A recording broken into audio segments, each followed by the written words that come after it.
자, 오늘 만나보실 특수통은요, 이광수 광순의 복덕방 대표 모셨습니다. 어서 오십시오. 안녕하세요. 예, 부동산 문제를 좀 집중적으로 여쭤보기 전에 네. 증권사에서 애널리스트 하셨죠?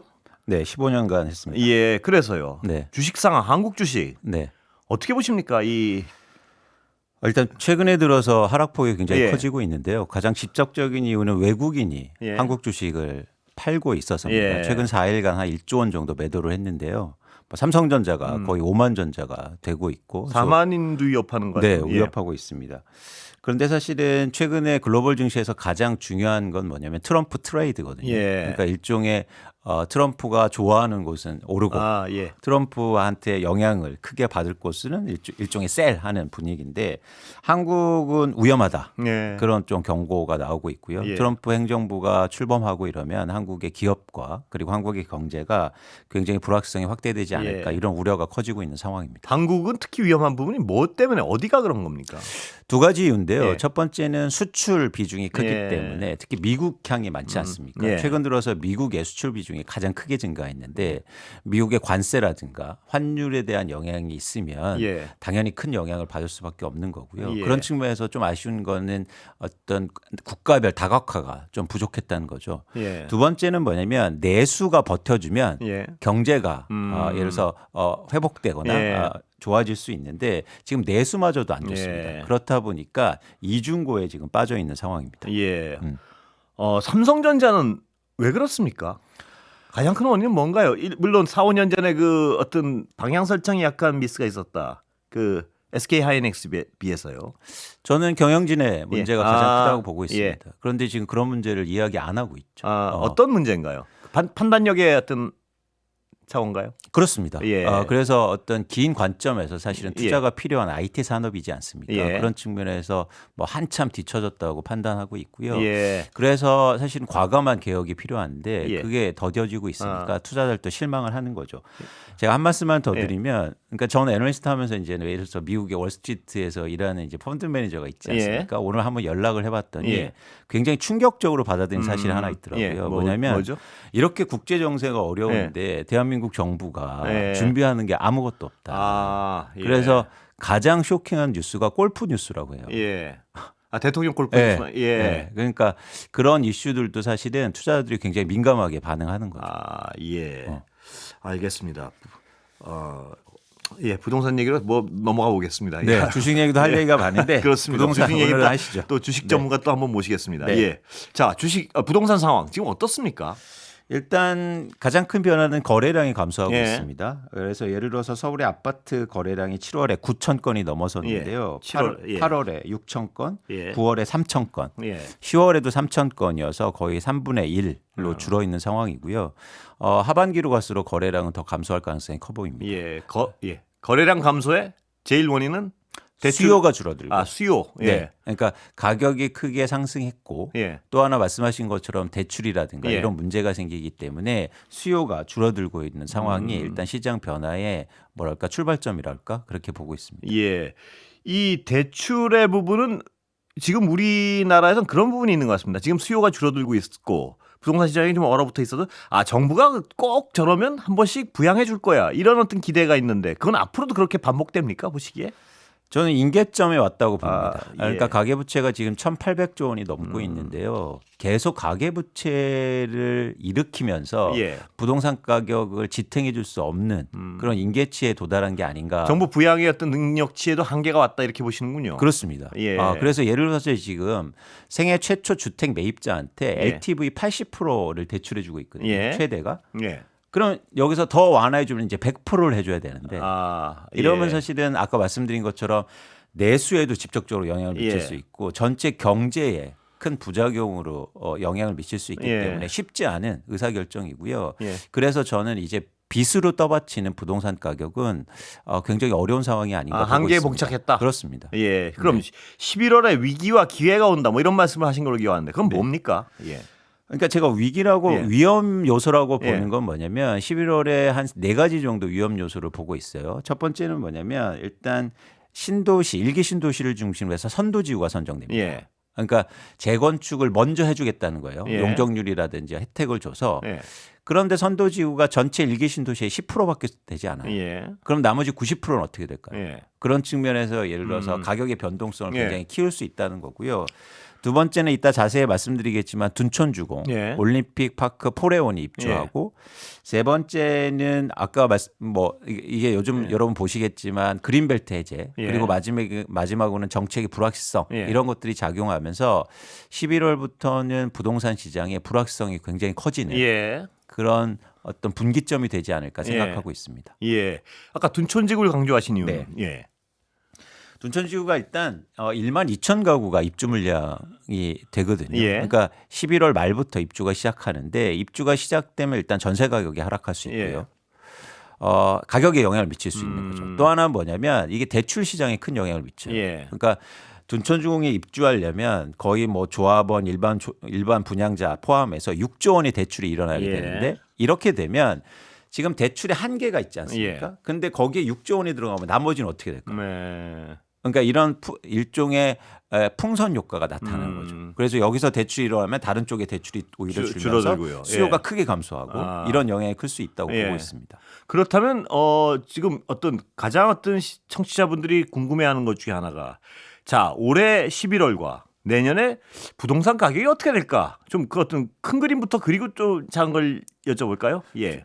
그러니까 저희가 가격이라는 경우 예. 수요와 공급이 만나서 결정되지 않습니까? 예. 그러니까 수요는 지금 감소하고 있다는 걸 말씀드렸고 예. 그런데 반면 공급도 증가하고 있습니다. 아 공급은 증가. 여기서 공급이라는 건 뭐냐면 건설사들이 짓는 아파트의 양이 아니고요. 예. 집을 갖고 있는 사람들이 시장에 내놓는 매물의 양이에요. 예. 그런데 제가 오늘로 수치를 보면 서울 아파트의 매도 물량이 8만 9천 건을 예. 기록해서 통계가 집계된 이후로 최고 수치를 기록하고 아 있습니다. 그래요. 그러니까 예. 집을 갖고 있는 사람도 이제는 불안해서 집을 내놓기 시작했다는 거죠. 아 내놔야 될 사람들은 내놓는군요. 그러니까. 그렇죠. 예. 그렇게 되면 집을 팔려고 하는 사람들은 많아지고 예. 집을 살려는 사람들은 줄어지면 예. 집값 하락은 저는 불가피하다고 보고 있습니다. 예. 그 규모나 충격의 정도는 어떨까요? 그러니까 저희가 2022년도에 집값이 크게 하락하지 않습니까? 예. 서울에 평균적으로 한 20-30%가 하락하는데요. 예. 강남도 예외가 아니었습니다. 예. 저는 그 하락폭보다 훨씬 클 수 있다라고 그래요? 보고 있고요. 예. 또 하나 다른 점은 뭐냐면 그때는 금매 위주로 떨어졌는데 예. 이제는 금매의 양이 많아지는 거죠. 아 예. 왜냐하면 가격이 하락하는데도 매도 물량이 계속 증가할 수 있어서 예. 그러니까 먼저 팔려고 막 하는 거죠. 예. 그런 현상이 내년부터는 좀 시작되지 않을까 보고 있습니다. 자 그럼 그런 어떤 하락장이 네. 얼마나 갈까요? 기간으로 말씀드리긴 어렵고요. 예. 그러니까 부동산이라는 건 사용 가치가 있기 때문에 예. 충분히 하락하면 사용하려는 사람들이 사는 시장이 옵니다. 예. 그래서 그런 시장이 오면 어떤 변화가 일어나냐면 가격이 하락하는데 거래량이 증가해요. 예. 그러면 거래량이 증가할 때까지는 사실은 가격이 지속적으로 하락할 수 있겠죠. 예. 그게 이제 내년이 될지 내후년이 될지는 좀 더 엄밀한 분석이 좀 필요해 보입니다. 그러면 두 가지 질문이 지금 떠오르는데요. 하나는 강남이나 어떤 똘똘한 한 채는 과거의 역사적 경험으로 보면 아무리 좀 하방을 해도 가격들이 거기는 다르다. 이 주장에 대해서 어떻게 보십니까? 그러니까 다르다는 거는 예. 뭐냐면 가격이 안 빠진다는 얘기가 아니고요. 예. 회복 탄력성이 크다는 거예요. 빠지긴 같이 빠진다. 같이 빠지는데 좀 더 빠르게 회복한다. 예. 먼저 누군가 산다. 예. 그런 관점에서는 그러니까 좀 다르게 해석해야 될 부분이 있고요. 예. 그 이유가 있습니다. 예. 왜냐하면 그렇게 주거 선호지라든지 투자하기 좋은 것은 투자로 갖고 있는 비율이 높아요. 예. 그렇기 때문에 예를 들어서 매물이 증가할 때도 실거주자들이 아니기 때문에 매도가 굉장히 많이 증가합니다. 예. 그래서 가격은 같이 빠질 수 있고 하락폭이 오히려 클 수도 있어요. 예. 그걸 여러분들이 경험하셨습니다. 예. 2년 전에. 그런데 반면에 회복이 좀 빠른 거죠. 요 지점에서 차이가 있는 겁니다. 강남이나 어디나 전국적으로 마찬가지로 빠질 것이다 이 말씀이시고요. 그렇습니다. 예. 그렇다면 말씀하신 어떤 팁을 바탕으로 실수요자들은 가격이 내려가는 걸 지켜보다가 거래량을 봐야겠군요. 그렇습니다. 예. 제가 좀 안타까운 게 뭐냐면 예. 예를 들어서 제가 계속 말씀드리지만 집값이 하락할 때 거래량이 줍니다. 예. 그 말은 뭐냐면 집값이 빠지면 사람들이 내 집 마련을 하지 않는다는 얘기예요. 예. 더 빠질 걸 기대하는 거죠. 그렇겠죠. 예. 반면에 최근에 다시 집값이 오르니까 예. 거래량이 급증하거든요. 초조하니까요. 예. 그렇죠. 불안하기 때문에. 예. 전 이게 반대가 돼야 된다. 예. 그러니까 지금은 시장의 변동성이 크기 때문에 가격이 오를 때는 좀 더 예. 변화를 기대하면서 좀 기다리실 필요가 있고요. 집값이 떨어지면 내집 마련 하셔야죠. 예. 네. 그럼 지금 사람 말씀은 아니시잖아요. 그렇다고. 지금은 집값이 안 떨어졌죠. 안 떨어졌으니까. 네, 네. 예. 네. 내년에 어느 순간 집값이 좀 급격히 하락한다면 그때는 사야 되는 그렇습니다. 예. 좀 더 두 가지 관점인데 하나는 뭐냐면 나의 예산 수준에 왔을 때 그러면 무리하게 대출을 안 일으켜서 살 수 있는 시점이면 이거 하나 하고 또 하나 앵커님 말씀하신 것처럼 그런 하락 시점에 거래량이 추세적으로 증가할 때 요게 두 시점이 맞추면 가장 좋은 최적의 기간이 되겠죠. 비관론자들은 이 어떤 하락장이 장기화될 것이라고 말씀하시는 분들도 꽤 있던데 거긴 동의하십니까? 어떻습니까? 동의하지 않습니다. 아, 그래요? 왜냐하면 부동산은 사용 가치가 있기 때문에 지속적으로 하락이 불가능하고요.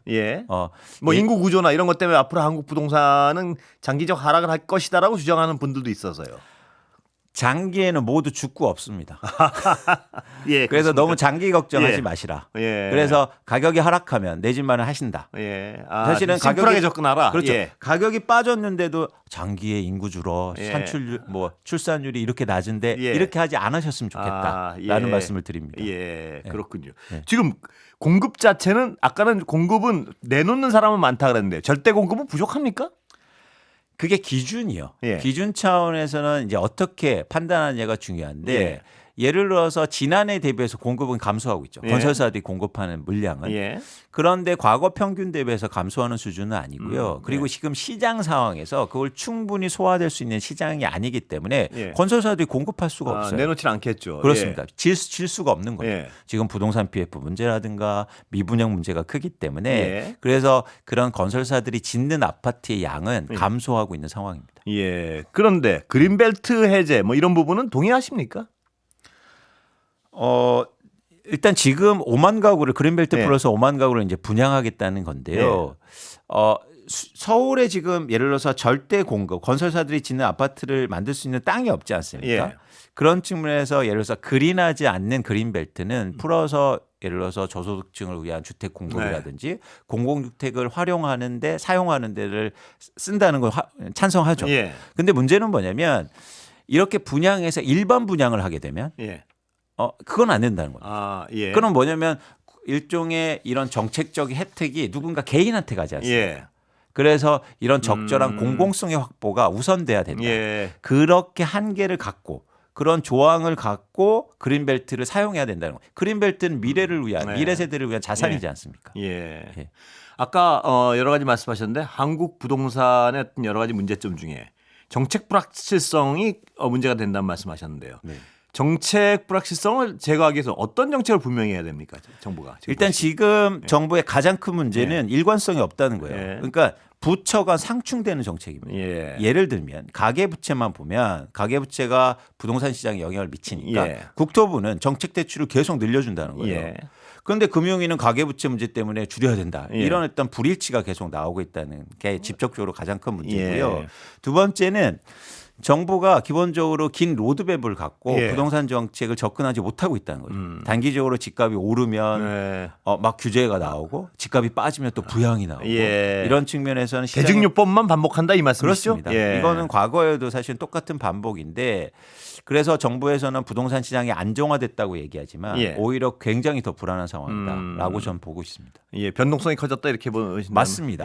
최근에 보면 이렇게 집값이 몇 억 빠졌다가 몇 억 오르고 이런 시장이 사실은 흔치 않았거든요. 정책 불확실성을 제거하면 그러면 어떤 안정적 하향화는 가능하다고 보십니까 지금도? 그렇습니다. 그렇습니다. 그럼 관리가 가능하다는 거죠. 관리 가능한 하향화는 추구해야 될 목표 아닙니까? 그렇습니다. 그러니까 시장의 변동성을 줄이는 게 정책의 목표가 돼야지 예를 들어서 집값이 빠졌을 때 올려야 된다.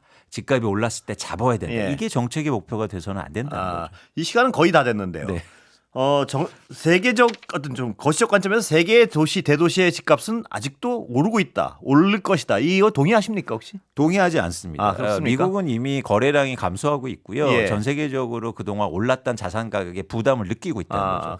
그런 측면에서 그러니까 지금 전 세계 도시는 앞으로도 오를 수밖에 없다는 기사를 제가 읽어서 그런데. 예. 뭐 장기적으로는 어떻게 될지 모르겠지만 예. 일단 최근에 굉장히 가파르게 상승했기 때문에 뭐 서울도 마찬가지고요. 예. 그런 부담감이 작용해서 예. 수요가 지속적으로 증가하기는 어렵다고 보고 있습니다. 예. 초장기는 다 죽는다. 이 말씀은 무슨 말씀인지 알겠습니다. 네. 예. 오늘 말씀 여기까지 듣겠습니다. 감사합니다. 고맙습니다. 이광수 광순의 목덕방 대표 모셨습니다. 감사합니다.